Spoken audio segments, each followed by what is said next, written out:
फेरि अर्को कम्पनीले सर्वसाधारणको लागि आइपिओ निष्कासन गर्ने भएको छ र उक्त आइपिओ निष्कासन गर्ने कम्पनी रहेको छ सोपान फार्मास्युटिकल्स लिमिटेड। यो एउटा औषधि उत्पादन गर्ने कम्पनी रहेको छ। सोपान फार्मास्युटिकल्स लिमिटेडले वैशाख 3 गतेदेखि वैशाख 8 गतेसम्म 34,74,900 किता शेयर र 100 रुपैयाँ प्रति किताको दरले आइपिओ निष्कासन गर्दैछ।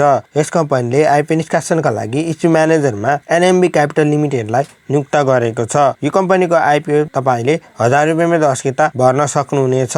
यो कम्पनीको आइपिओ तपाईले मेरोसरको मोबाइल एप्लिकेसन र मेरोसरको वेबसाइटबाट सजिलैसँग भर्न सक्नुहुनेछ। र अब कुरा गरौँ यस कम्पनीको वित्तीय अवस्थाको बारेमा। यो कम्पनीको वित्तीय अवस्थाको कुरा गर्नुपर्दा यस कम्पनीको बुक भ्यालु 92.14 रुपैयाँ रहेको छ भने यस कम्पनीको इपिएस अर्थात् प्रति शेयर आम्दानी 18 रुपैयाँ 33 पैसा रहेको छ भने केयर रेटिङ नेपालले कम्पनीलाई बी रेटिङ प्रदान गरेको छ।